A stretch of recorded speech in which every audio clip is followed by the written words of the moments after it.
Hello and welcome to News Now on TV360. The Nigerian military has finally confirmed the killing of a top Boko Haram commander who poses as a sex leader in its propaganda videos. It also says 135 insurgents have surrendered to troops in the northeast of the country. For days now, reports had been circulating about the killing of Abubakar Shekau, the leader of Boko Haram, in a fierce firefight with government troops in the remote town of Kondoga in northeast Borno State. Military spokesperson Major General Chris Olukolade has now confirmed the killing of Mohammed Bashir, whom he said was the man who normally posed as Boko Haram's leader in the sex video. The military also released pictures of the dead Bashir to back up its claim. Major General Olukolade also confirmed that the original leader of the sect, Abubakar Shekau, had long been killed by troops. Now, government troops have been gaining ground against Boko Haram in recent weeks after it began deploying warplanes to bomb the sect's positions. Last week, the military confirmed it killed over 50 insurgents when they attempted to relaunch an attack on the town of Kondoga, which is just about 40 kilometers from Maiduguri. Nigeria's House of Representatives Wednesday ordered its Committee on Ethics and Privileges to investigate allegations that some lawmakers were given $50,000 to stall the debate on the controversial $9.3 million seized by South African authorities September 5. A move to debate the issue had failed on the floor of the House on Tuesday after a majority of the members voted against it. After the incident, lawmakers of the All Progressives Congress APC walked out of the plenary session in protest against the rejection of the motion, which was sponsored by the Deputy Minority Leader, Mr. Suleiman Kawu. The APC lawmakers had alleged there was an attempt by the ruling party members to sweep the controversial issue under the carpet. An APC lawmaker, Aliu Madaki, specifically alleged that PDP members were offered $50,000 bribe to stall the debate. Responding to Madaki's allegation, the Deputy Speaker, Emeka Ihedioha, said Madaki would appear before the Ethics and Privileges Committee to prove his allegation. Ihedioha, who described Madaki's allegation as grievous and regrettable, said the APC lawmaker risked suspension if he failed to prove the allegation. Now, the South African government had impounded the money after airport authorities there discovered $9.3 million in cash on a private plane from Nigeria. 3 men, including a Nigerian and an Israeli national, were detained after the discovery. They had said the money was meant for the purchase of arms for some security agencies in Nigeria. The Nigerian government later confirmed ownership of the money and that it indeed was meant for the purchase of arms. Nigeria no longer has any person under surveillance for the deadly Ebola virus. The country's health minister, Onyebuchi Chukwu, made the announcement stating that all suspected cases of the disease that were under surveillance in Port Harcourt have been discharged after completing the maximum 21 days of observation. Over 400 contacts who were under surveillance in Rivers State have shown no signs of the disease, he said. Nigeria's recent clean bill of health came days after the World Health Organization declared the country Ebola-free. Following the outbreak in the country, Nigeria suffered 19 Ebola cases and 8 deaths. Ebola virus was brought to Nigeria when naturalized American and Liberian Ministry of Finance official Patrick Sawyer traveled to Lagos for a meeting of the ECOWAS Commission of West African States in Calabar, July 23rd. He collapsed on arrival at the airport in Lagos and was rushed to a private hospital in the city where he later died of the virus, but not before he infected those who attended to him. The World Health Organization says a vaccine might be available in large enough quantities by the end of the year to help control the West Africa's Ebola outbreak. There's currently no licensed treatment of vaccine for Ebola, although scientists are testing 2 vaccines. Following the outbreak of the deadly virus, the UN Health Agency approved the use of various experimental drugs for Ebola treatment in West Africa. More than 2,600 people have been killed by the Ebola virus disease in 5 West African countries. Previously, experts had said a drug or vaccine was unlikely to be ready in time to help in this outbreak. But due to the severity of the outbreak, especially in countries like Liberia, Sierra Leone and Guinea, WHO now projects that vaccines large enough to have some impact on the virus will be available by the end of this year.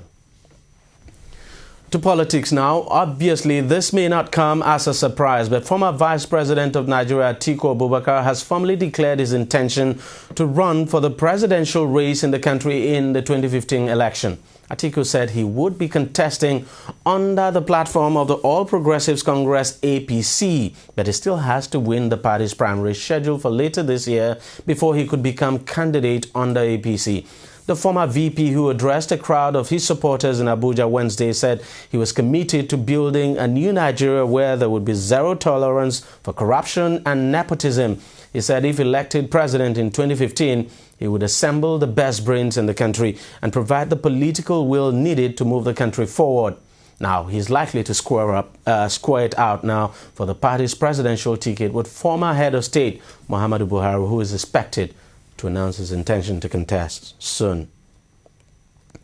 Acting Inspector General of Police Suleiman Abba says the police would not allow candidates with criminal records to contest in the 2015 general elections. Abba said the force would collaborate with the Department of State Services to carry out the task, adding that he had made adequate arrangements for security for all activities leading to the elections, including party primaries, conventions, and campaigns by candidates.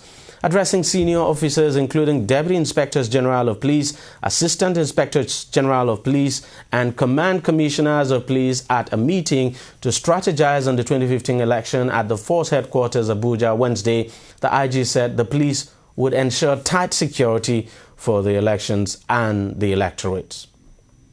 Now, you can expect that what the IG said there will definitely generate reactions, because a lot of people would argue that the police hasn't got the power at all to stop any candidate from contesting. Only the courts can actually do so. But we'll wait and see what happens. Now, Nigeria's main opposition party, the All Progressives Congress APC, has condemned the endorsement of President Goodluck Jonathan as the sole candidate of the PDP in the 2015 presidential election.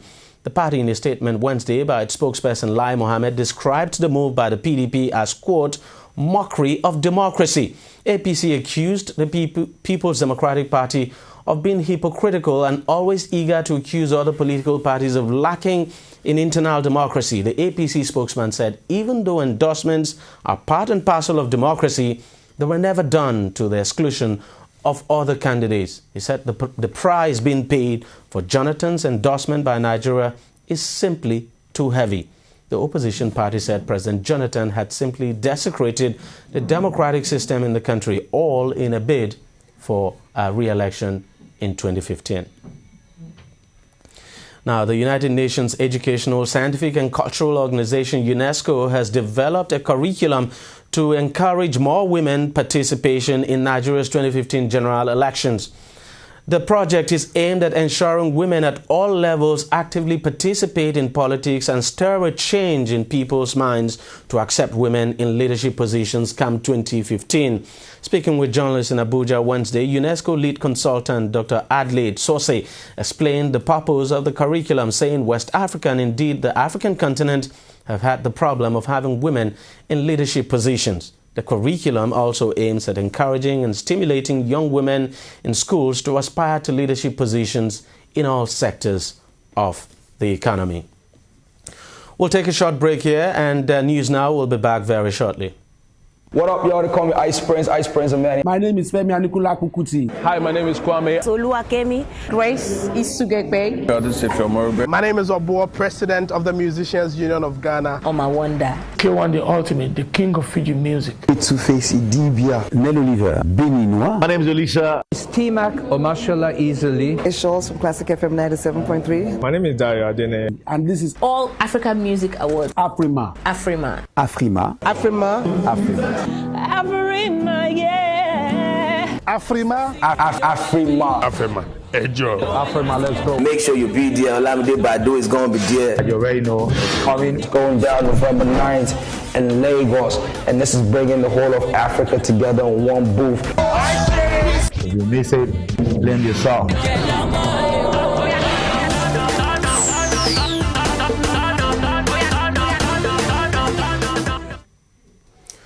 Welcome back. Director General of the Bureau of Public Enterprises, Benjamin Dickey, says gas shortage rather than politics is responsible for the delay in the conclusion of the privatization of 10 national integrated power project plants in Nigeria. The BPE boss in a statement Wednesday said the ongoing privatization of NIPP power plants was being delayed actually by the problem of gas supply that had stalled the signing of the gas agreements, which would make the transaction bankable.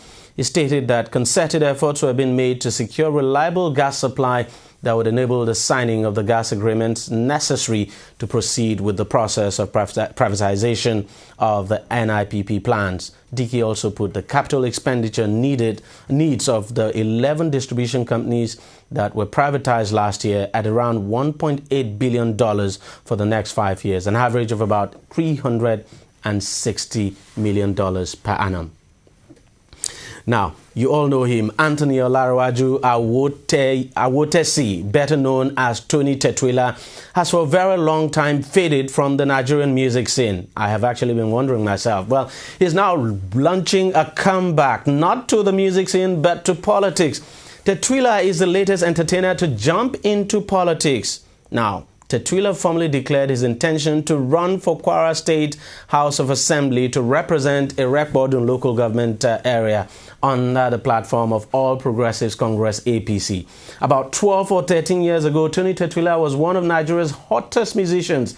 He broke out from a group called The Remedies to be a solo artist and did songs like My Car, Yabashira, among others. Now, his posters, which are now out, carry the photos of the current Kwara State Governor, Abdul Fattah Ahmed, and ex-governor Bukola Saraki.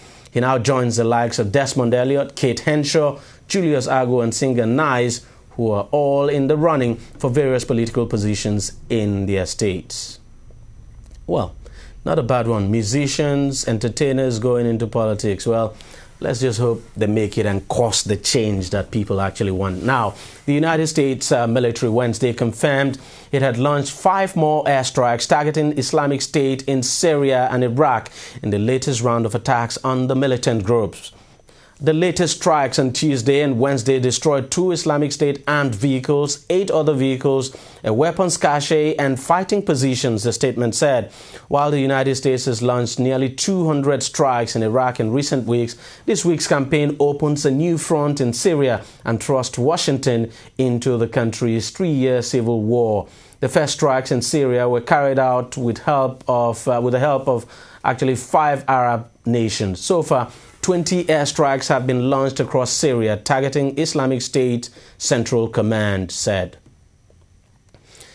An Algerian jihadist group linked to Islamic State militants has released a video that appears to show the beheading of French tourist Hervé Goudel, who was seized on Sunday. Militant group Juna al-Khilafa had set a 24-hour deadline on Tuesday for France to halt airstrikes in Iraq. French President François Hollande and his Prime Minister Manuel Valls publicly rejected the group's ultimatum on Tuesday. The act comes days after France joined the U.S. in launching airstrikes on Islamic State militants in Iraq who are responsible for the beheading of 3 Western hostages, since August. 55-year-old Goudel was abducted by the militant group in the northeast Kabylie region. The group has also threatened to kill Alan Henning, a taxi driver from the UK who was seized while on an aid mission to Syria in December. To sports now, Guinea and Sierra Leone will host their 2015 Africa Cup of Nations Match Day 3 qualifiers in Morocco and Cameroon because of the Ebola epidemic, the organizers said Wednesday. A statement released by the Confederation of African Football (CAF) says Guinea would play Ghana on October 11th at Stade Mohamed IV in Casablanca. Guinea defeated Togo at the same venue this month in a previous Group E home match. Sierra Leone will face Group D leaders Cameroon on October 10th at that stadium now. That's what it's actually called in French. Stade Amadou Ahidjo in Yaoundé, the home ground of their opponent. The Leone Stars suffered a similar disadvantage this month, playing a home game against the Democratic Republic of Congo in Lubumbashi. A senior FIFA official who represents the game in Asia Wednesday said the results of a corruption probe over bidding for the 2018 and 2022 World Cup must be made public. Prince Ali bin Al Hussein, in a statement, said, in the interest of full transparency, it is important that the report of the ethics investigation is fully disclosed and open to the public. According to him, this will help the football community move ahead in reforming its institutions in the best interest of the sports. An ethics panel led by former U.S. federal prosecutor Michael Garcia had notably been looking into the way Qatar won the right to host the 2022 World Cup. The Gulf state has faced corruption accusations but has strongly denied any wrongdoing. The probe has also examined the process by which Russia won in its bid to host the 2018 World Cup. In a break with FIFA tradition, the 2018 and 2022 tournaments were awarded at the same time in 2010, leading to claims of horse trading in the bidding process. That's it on News Now. We thank you very much for watching. We're back again later.